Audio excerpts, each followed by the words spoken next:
Muy bien, novato. ¿Realmente crees que estás hecho para ser parte del FBI? Bueno, pues seguro. Aquí no perseguimos carteristas ni ladrones de carteras. Estamos lidiando con asesinatos en masa, terrorismo, hurtos, incendios provocados y muchas cosas peores que las que nos llegan hasta los codos y amenazas a la seguridad nacional. ¿Y todavía crees que tienes lo necesario? Entonces pongamos eso a prueba, ¿de acuerdo? ¿Por qué no vamos al archivo y buscamos los archivos de 13 de nuestros más buscados, solo para darle una idea de algunos de los criminales más peligrosos que jamás hayan sido encerrados en la historia de la Oficina Federal de Investigaciones e incluso algunos de los que todavía estaban en libertad? Ponte manos a la obra, novato, y exploremos el planeta.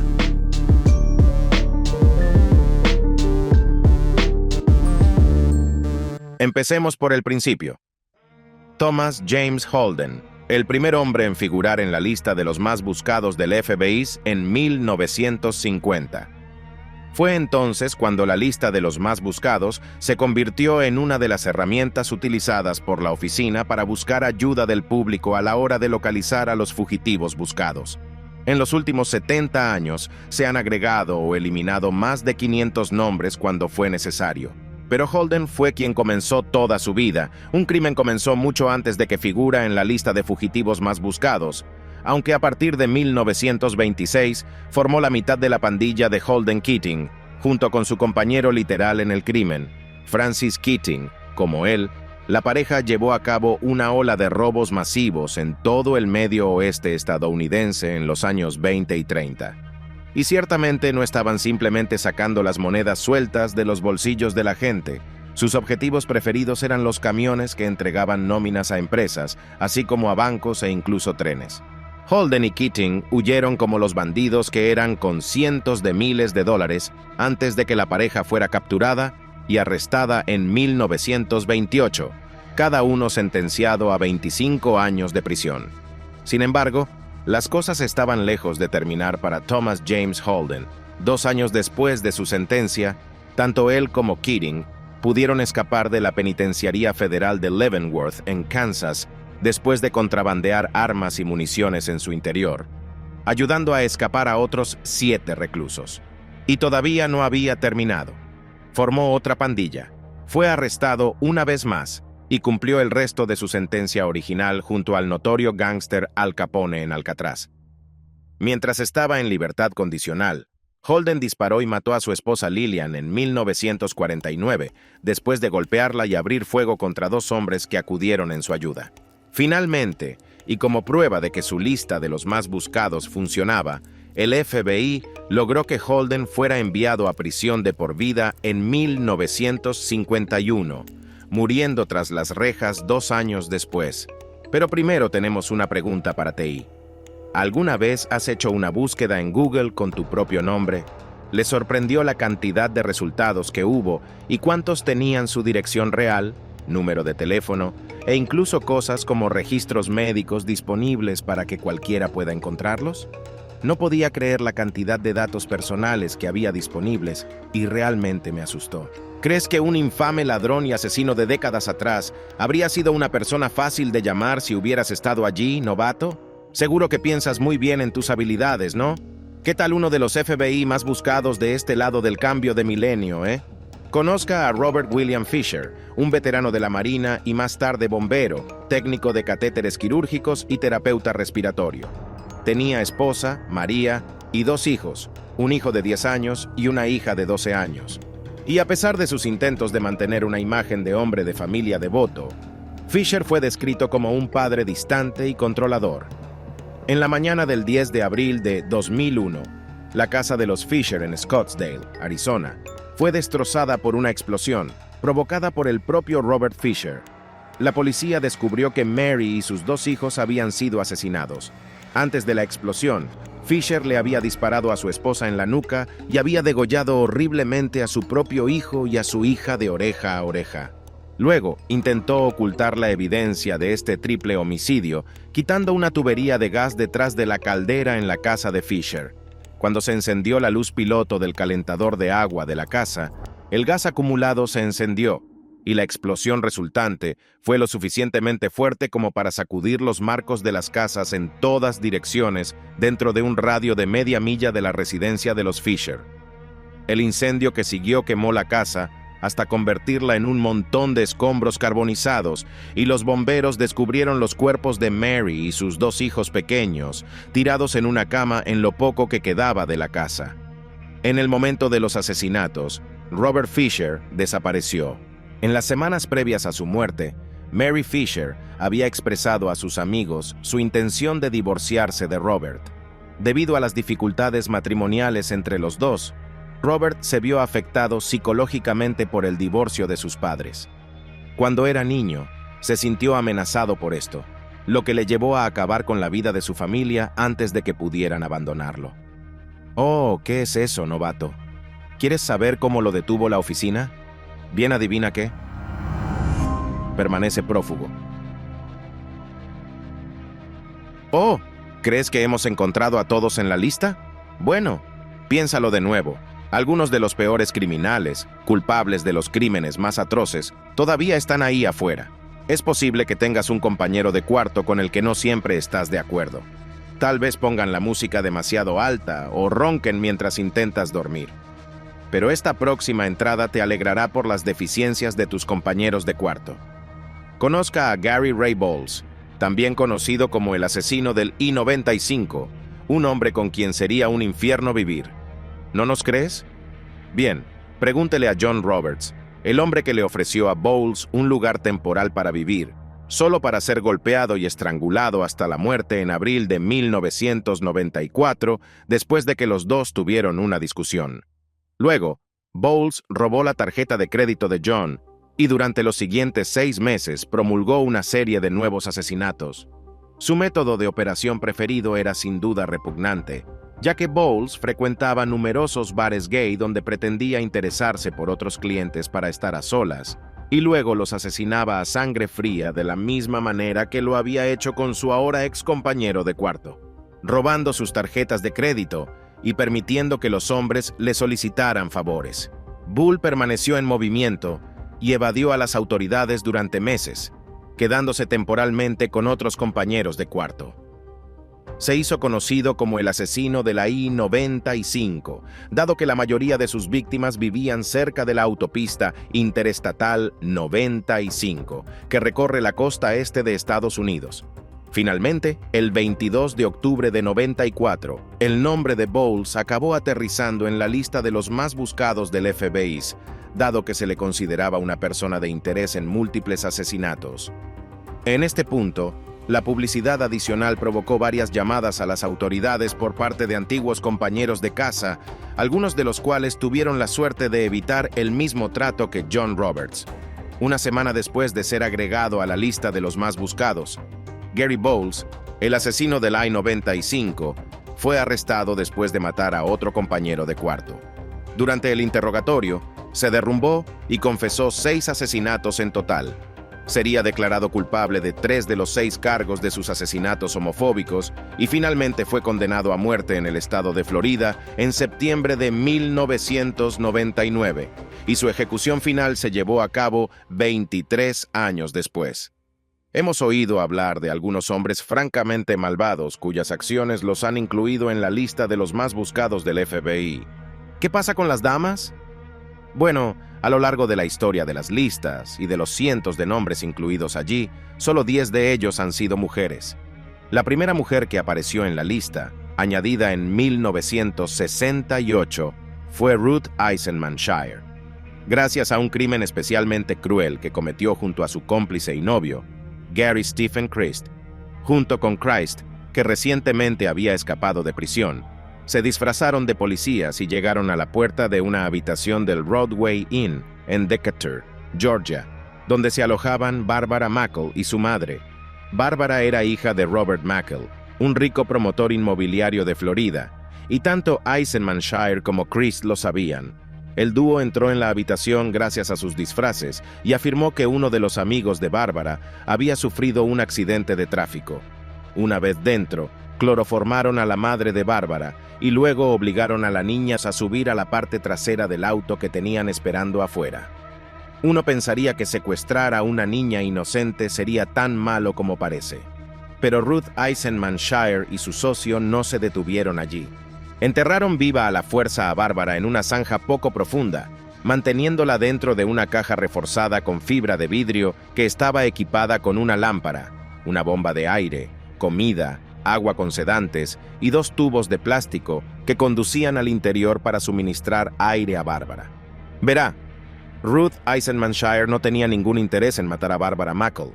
El plan era rescatarla. Exigieron un pago de $500,000 al padre de Bárbara, el equivalente a poco más de $4,000 millones a partir de 2023. Se pagó el rescate, y fieles a su palabra, llamaron al FBI con instrucciones sobre dónde encontrar a Bárbara. La pareja finalmente fue capturada después de que el FBI localizara a su víctima, después de que ella pasó más de 300 días enterrada bajo tierra. Después de ser incluida en la lista de los más buscados del FBI, Ruth Eisenman-Shire fue arrestada en 1969 cuando presentó sus huellas dactilares mientras solicitaba un trabajo en un hospital de Oklahoma. Después de que se entregó el dinero del rescate, ella y Cristo se separaron, aparentemente no en buenos términos. Fue declarada culpable y sentenciada a 7 años de prisión. Luego se le concedió libertad condicional después de cumplir 4, momento en el cual fue deportada de regreso a su país de origen, Honduras. Desde personas que terminaron en la lista de los más buscados después de un gran crimen hasta alguien que había sus manos en varios a lo largo de una histórica carrera criminal. El siguiente es uno de los jefes de la mafia más notorios que jamás haya existido, y no en el que probablemente estés pensando. Décadas después del reinado de Al Capone, otro mafioso saltó a la fama como jefe de la mafia irlandesa en Boston desde los años 70 hasta los 90. James Joseph Bulger, también conocido como Whitey, y su largo mandato y éxito en el crimen organizado se vieron favorecidos en gran parte gracias a la protección brindada a Whitey por el propio FBI. La vida criminal de Bulger comenzó temprano, uniéndose a pandillas callejeras a una edad temprana y luego entrando y saliendo de la cárcel por varios cargos de agresión y robo. Luego, en 1956, tras ser declarado culpable de secuestro, aterrizó en prisiones federales, cumpliendo condena en múltiples penitenciarías, incluida la infame prisión de Alcatraz. Mientras estaba bajo custodia federal, Whitey incluso se ofreció como voluntario para experimentos realizados por la CIA, en los que administraban LSD y otras drogas a los reclusos a cambio de sentencias reducidas. Sí, este tipo tuvo una vida fascinante y llena de acontecimientos. Al salir de prisión en 1965, Bulger se unió a la banda irlandesa estadounidense Killeen en Boston durante una época en la que facciones rivales estaban en guerra. Como parte de esta guerra, Whitey cometería su primer homicidio, matando al hermano gemelo de un gángster rival, confundiéndolo con su objetivo real.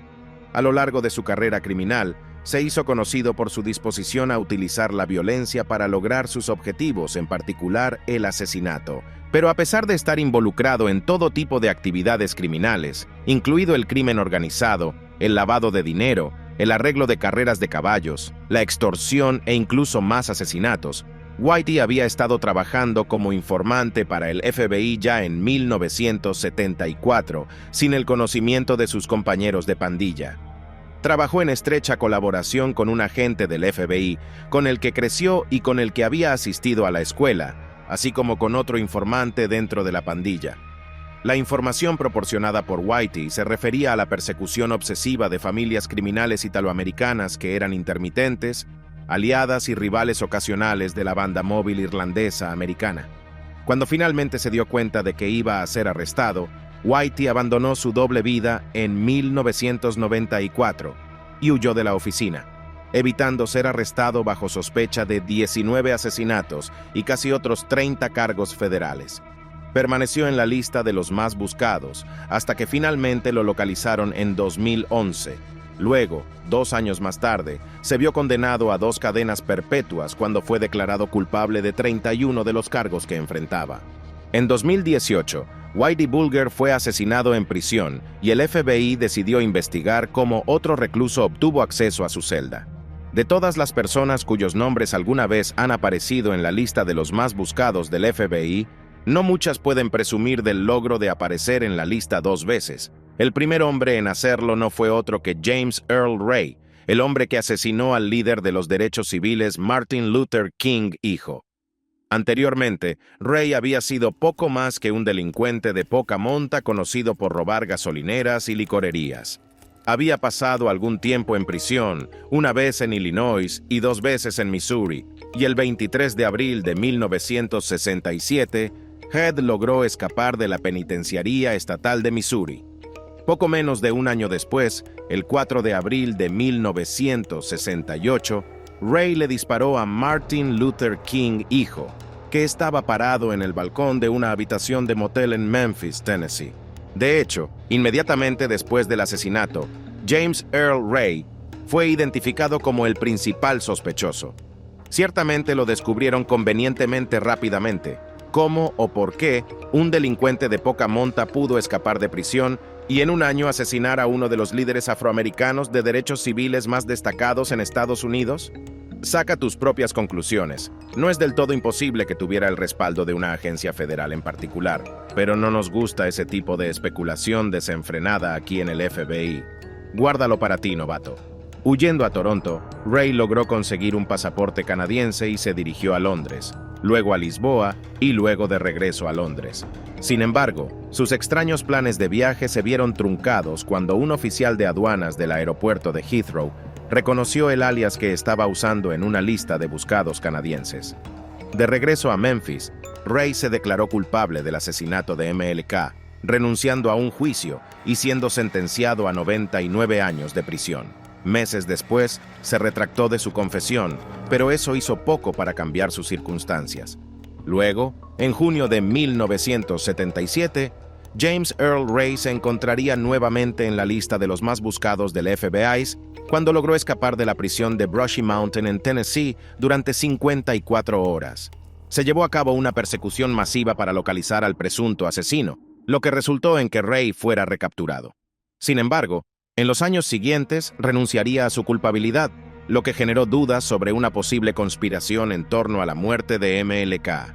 Si bien Ray nunca pudo presentar pruebas que probaran sus afirmaciones, sus peticiones de tener un juicio fueron apoyadas por la propia familia de MLK, quienes durante mucho tiempo han cuestionado que el propio FBI tuvo una mano directa en el asesinato de King, de un hombre cuya culpabilidad aún es incierta. A alguien que era innegablemente culpable y cuyos atroces crímenes le valieron legítimamente un lugar en la lista de los más buscados del FBI. El nombre de Ted Bundy vive en tanta infamia que este sádico asesino en serie necesita poca o ninguna presentación. Uno de los asesinos en serie más notorios de la historia de Estados Unidos, si no el más notorio, Ted Bundy puede haber parecido exteriormente encantador y afable, pero bajo esa conducta era un monstruo depravado y violento, con un historial de espionaje a mujeres desprevenidas que le valió un expediente juvenil. Bundy se graduó de la universidad en 1972, aparentemente encaminado hacia una carrera en Derecho o Política. Pero sus actividades extracurriculares eran su verdadera pasión: agredir a su primera víctima conocida en 1974. Sus objetivos preferidos eran mujeres jóvenes, en edad universitaria, que a menudo mantenían su brazo en cabestrillo, usaban un yeso falso o caminaban con muletas para provocar simpatía, y usando su encanto para convencer a sus víctimas de que lo ayudaran con tareas que las acercaran a su automóvil. Usando una tubería, Bundy los dejaba inconscientes, los esposaba y se los llevaba para hacerles cosas realmente indescriptibles, muchas de las cuales no podemos entrar en detalles. Por lo general, estrangulaba o golpeaba a estas mujeres y luego mutilaría sus cuerpos después de matarlas. A Bundy también le gustaba llevar los cuerpos fallecidos de sus víctimas a su casa, y en ocasiones exhibía sus cabezas cortadas por el apartamento como trofeos inquietantes. También compartió cama con algunos de los cadáveres en descomposición de sus víctimas, hasta que la descomposición de los cuerpos la hizo insoportable por un tiempo. Pudo evadir sospechas. Bundy finalmente fue arrestado, pero logró escapar de la custodia varias veces. la segunda de las cuales lo llevó a la lista de los más buscados del FBI en diciembre de 1977. Durante su segunda fuga, Bundy se embarcó en una continuación de su ola de asesinatos, agrediendo y matando en al menos 6 personas más antes de que lo atraparan por una infracción de tránsito. En total, Ted Bundy confesó haber quitado la vida a 30 personas, aunque a día de hoy se desconoce el número exacto. Fue sentenciado a muerte y ejecutado en la silla eléctrica el 24 de enero de 1989. Por supuesto, Bundy está lejos de ser el único nombre infame que termina en la lista de los más buscados del FBI. Hay otro que solía estar en lo más alto, cuyas acciones han provocado incluso más muertes que el notorio asesino en serie Osama Bin Laden, el fundador de Al-Qaeda y el hombre detrás del ataque terrorista del 11 de septiembre contra el World Trade Center.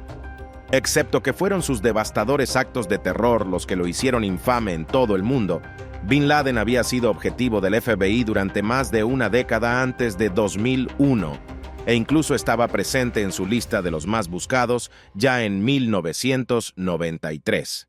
Verás, Bin Laden no solo fue responsable de un importante acto de terrorismo, sino que participó en varios desde que formó Al-Qaeda en 1988, justo antes del final de la guerra soviética en Afganistán, contra combatientes muyahidines respaldados por la CIA, que más tarde pasarían a formar los miembros fundadores de los talibanes. Otra organización terrorista, Bin Laden, acumuló un gran historial de ataques terroristas y su guerra contra Occidente, particularmente Estados Unidos. En concreto, el atentado de Mogadiscio de 1993, en el que rebeldes somalíes entrenados por Bin Laden y sus compatriotas mataron a 18 militares estadounidenses. Ese mismo año, Bin Laden también fue vinculado al primer ataque al World Trade Center, en el que murieron 6 personas y resultaron heridas más de 1,000. Esto fue lo que lo llevó a la lista de los más buscados del FBI. Pero Bin Laden estaba lejos de haber terminado. En 1995, intentó asesinar al presidente egipcio Hosni Mubarak. En 1996, bombardeó un complejo de la Fuerza Aérea estadounidense en Daran, Arabia Saudita. Luego, en 1998, más de 200 personas murieron como resultado de 2 atentados con bombas en las embajadas estadounidenses en Kenia y Tanzania, de los que Al-Qaeda se atribuyó el mérito. Luego, por supuesto, en 2001, los ataques del 11 de septiembre contra el World Trade Center convirtieron a Osama Bin Laden en el hombre más buscado del mundo, lo que le valió el título de enemigo público número 1. El FBI incluso ofreció una asombrosa recompensa de $25 millones por su cabeza. Aún así, Bin Laden pudo evadir ser capturado o asesinado y pasó el resto de su vida escondido. Eso fue hasta el 1 de mayo de 2011, cuando el equipo SEAL Six de Estados Unidos irrumpió en su complejo en Abbottabad, Pakistán, y le disparó. Osama Bin Laden había pasado casi 2 décadas como uno de los hombres más temidos del mundo y probablemente era responsable de más muertes que cualquier otra persona en la lista de los más buscados del FBI. ¿Te gustan esas manzanas podridas, novato? ¿Aún crees que estás hecho para una vida en la oficina? Oh, ya entiendo. ¿Crees que no tendrás nada de qué preocuparte porque la mayoría de estos rostros infames terminaron tras las rejas o a 6 pies bajo tierra? Bueno, mira qué pan comido crees que es esto. Toma ese archivo que está ahí y entrégaselo. Es hora de que conozca a algunas de las personas que todavía están en la lista de los más buscados del FBI y que aún están prófugas. Alexis Flores, nacido en Honduras en 1975, sufrió una lesión en el cuello durante el huracán Mitch en 1998, dejándole una notable cicatriz quirúrgica. Muchos años después, a finales de julio de 2000, una niña de 5 años llamada Iriana de Jesús desapareció en Filadelfia.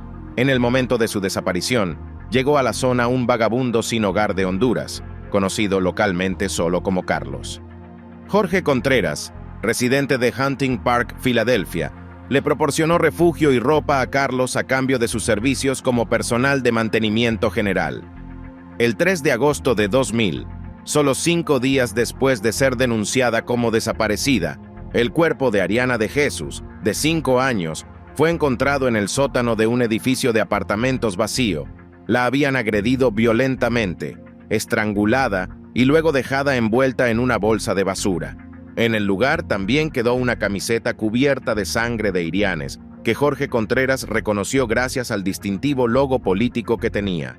La camisa era una de las prendas que le había dado a Carlos, y el edificio donde se encontró el cuerpo de Eriana era un lugar donde se pensaba que el hombre se alojaba a menudo.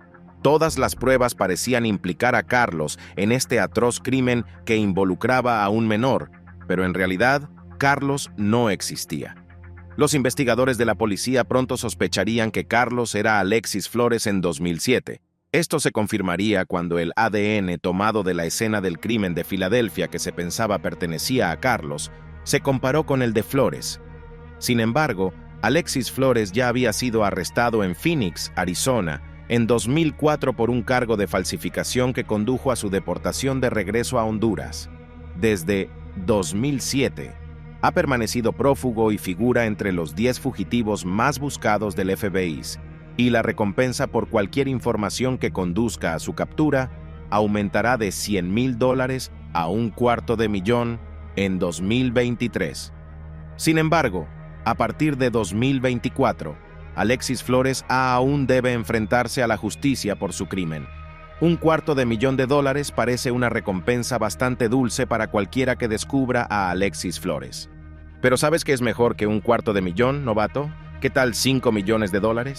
Esa es la cantidad que el FBI ofrece actualmente a cualquiera que tenga información sobre Wilbur Villegas Palomino, un hombre que se cree que estuvo involucrado en una conspiración de 20 años para distribuir sustancias ilegales desde Colombia a los Estados Unidos. Según el FBI, Villegas Palomino es un miembro de alto rango del Ejército de Liberación Nacional, un grupo insurgente colombiano involucrado en el conflicto que azota al país desde 1964. El grupo está clasificado como organización terrorista por los gobiernos de Estados Unidos, Colombia, Canadá, Nueva Zelanda y la Unión Europea. A Villegas Palomino se le imputa el delito de narcoterrorismo debido a su papel en ayudar al tráfico de cocaína hacia Estados Unidos, y dado que esta actividad criminal y la venta de la droga ilegal ha ayudado a financiar una organización terrorista. Según funcionarios federales, la mayor parte de los fondos obtenidos por el ELN a través del narcotráfico se utilizan para ayudar a financiar ataques terroristas, así como para ayudarlos a comprar influencia política y otras acciones que llevan a cabo en un intento de desestabilizar al gobierno colombiano. Dado que Villegas Palomino está acusado de traficar drogas a través de Houston, se ha convertido en otro nuevo elemento en la lista de fugitivos más buscados del FBI desde el 14 de abril de 2023. Sin embargo, fue acusado formalmente por primera vez en febrero de 2020 por el Distrito Sur de Texas, no solo de narcoterrorismo, sino también de conspiración para importar cocaína y su distribución internacional. Tras el fallo, se emitió una orden federal de arresto contra Villegas Palomino, pero se desconoce su paradero. Según se informa, a menudo opera bajo alias como Wilber Villegas o Wilber Palomino, o nuestro favorito personal, Carlos el Puerco, que se traduce como Carlos el Halcón. Sin aún más pistas sobre dónde podría estar escondido, el FBI ha intentado alentar a cualquiera que tenga información sobre el paradero de Wilber Villegas Palomino a que se presente, y a partir de septiembre de 2020, está ofreciendo la asombrosa suma de $5 millones por cualquier información que conduzca a su captura. 5 millones es ciertamente un día de pago considerable, probablemente más de lo que verá como agente especial novato del FBI, pero palidece en comparación con los miles de millones literales robados en un esquema Ponzi por la propia reina de las criptomonedas desaparecida. Espero que estés prestando atención, novato. ¿Recuerdas cuando mencioné que solo había 10 mujeres en la lista de los más buscados del FBI? Bueno, todavía hay uno por ahí, Ruya Ignatova. En 2014, Ignatova presentó al mundo OneCoin, su propuesta rival para la criptomoneda original, más duradera y más conocida, Bitcoin. En 2016, el interés en las criptomonedas estaba en su punto más alto, con los inversores en un frenesí emocionado, arrojando montones de dinero a lo que veían como una nueva oportunidad para ser aún más codiciosos, es decir, ganar aún más dinero para llamar la atención. Con OneCoin, Ignatova lo presentó como un asesino de bitcoins que se volvería lo suficientemente grande como para eclipsar por completo a la criptomoneda rival. Pero en realidad, OneCoin era un esquema Ponzi altamente fraudulento. A los primeros inversores se les pagaba y los nuevos inversores canalizaban el dinero a OneCoin. También se consideró un esquema piramidal, ya que cada vez más inversores se veían atrapados sin pruebas de la existencia del producto. Y mientras tanto, Ruya Ignatova se estaba embolsando gran cantidad de ese dulce capital inversor. OneCoin robó aproximadamente el equivalente a $4.000 millones desde su lanzamiento en 2014 a inversores de todo el mundo. Naturalmente, esto puso a Ignatova y al resto de los líderes de OneCoin en problemas, y la mayoría de ellos fueron detenidos por las autoridades. Su hermano, Konstantin Ignatova, se declaró culpable de cometer fraude y lavado de dinero relacionados con el plan OneCoin. Pero Ruya Ignatova aún logró evitar enfrentarse a la justicia, gracias a que alguien le informó que la policía estaba interesada en investigar OneCoin. En 2017, pudo desaparecer.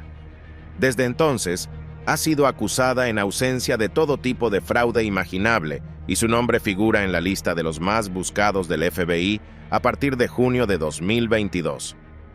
Durante un breve tiempo, hubo rumores de que Ignatova había sido asesinada a bordo de un yate en el Mar Jónico a instancias de un narcotraficante búlgaro en noviembre de 2018. Esto supuestamente fue para ocultar la participación de los narcotraficantes en OneCoin y resultó en que el cuerpo de Ignatova fuera desmembrado y arrojado por la borda. Sin embargo, a partir de 2022, el FBI cree que todavía está viva. Más recientemente, parecía que Ignatova había resurgido en 2023 cuando compró un ático de lujo en Londres. Sí, con fondos de ella se puso a la venta una criptomoneda falsa. Algunos sugirieron que Ruya Ignatova podría haber estado orquestando la venta del ático de 4 dormitorios valorado en 12.5 millones de libras que había llenado con obras de arte costosas y ropa de diseñador antes de verse obligada a esconderse. Sin embargo, su nombre solo siguió asociado a la propiedad gracias a las leyes de transparencia del Reino Unido, lo que significó que tuvo que ser nombrada como la propietaria anterior. Lamentablemente, para cualquiera que haya perdido su dinero en la estafa criptográfica de Ignatova, la recompensa por cualquier información sobre su paradero es de solo $250.000 de cambio en comparación con la cantidad que ganó engañando a los inversores. Desde un estafador de criptomonedas hasta un asesino de Carolina del Norte, otro nombre en la lista de los más buscados del FBI con un considerable precio de $250.000 por su cabeza, es Alejandro Rosales Castillo. En 2016, Castillo trabajó en un restaurante Mars en Charlotte, Carolina del Norte, junto a Treat Quan Lai Lee, conocida por sus amigos como Sandy.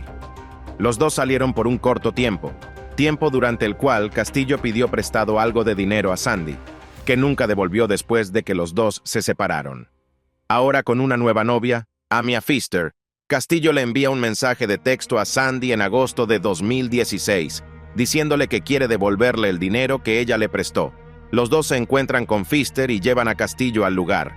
Habían estado de acuerdo, pero en lugar de pagarle a Sandy, se cree que Castillo la obligó, posiblemente a punta de pistola, a retirar todo el dinero de su cuenta bancaria en un cajero automático, lo que ascendió a los últimos $1.000 que le quedaban. Posteriormente, se cree que Castillo llevó a Sandy a una zona boscosa y le disparó en la cabeza, dejando su cuerpo en un barranco antes de robar su auto junto a un luchador de Mia.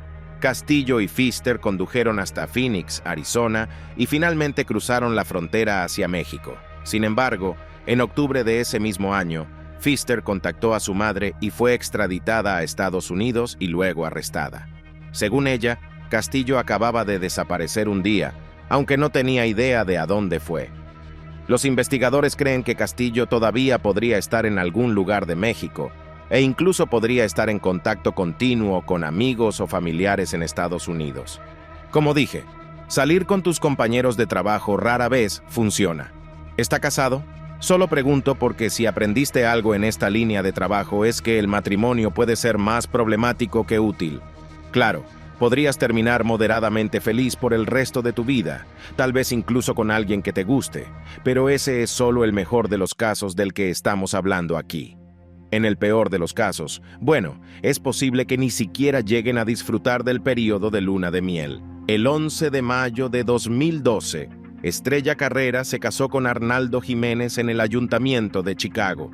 Después de compartir una cena de celebración con familiares y amigos, la pareja se dispuso a bailar toda la noche en una discoteca. Finalmente se marcharon alrededor de las 4 de la mañana, y en el camino de regreso, la cosa se calentó. Y no como suele ocurrir en una boda. Los recién casados tuvieron una discusión, lo que resultó en que Jiménez apuñalara fatalmente a su nueva esposa varias veces en su auto. Luego arrastró su cuerpo al apartamento y la dejó tirada en la bañera para que se desangrara, todavía usando el vestido plateado que había usado cuando los dos se casaron apenas unas horas antes, menos de un día después de la boda. Estrella había sido madre de 2 hijos, una hija de 9 años de una relación anterior y un hijo de 2 años que había tenido con Jiménez. Cuando no llegó a recoger a los niños de su familia al día siguiente, era evidente que algo andaba mal. Ella fue reportada como desaparecida a la policía y su cuerpo fue descubierto al día siguiente, 13 de mayo de 2012. No había señales de entrada forzada y Jiménez no estaba por ningún lado. 3 días después, fue acusado de asesinato en primer grado, y poco después le llegó una orden de arresto tanto estatal como federal. Pero a pesar de que su automóvil fue encontrado en la propiedad de sus hermanos en septiembre de 2012 con sangre de Estrella Carreras adentro, nadie ha visto ni oído nada de Arnaldo Jiménez desde que ocurrió el asesinato. El FBI cree que podría estar escondido en México, sospechando que su hermano lo llevó allí en su auto y lo dejó allí. Como muchos otros que siguen prófugos, el FBI aumentó su recompensa inicial por cualquier información que condujera al arresto de Jiménez de 100,000 a 250. Y sin embargo, todavía se desconoce su paradero y el de muchos otros nombres que figuran en la lista de los más buscados. Gracias por ver. Cuéntanos qué te pareció el video de hoy. ¿Estás listo para ser parte de la FBI? Nos vemos en el próximo video. Por lo mientras no te metas en problemas, mejor sigamos explorando el planeta juntos.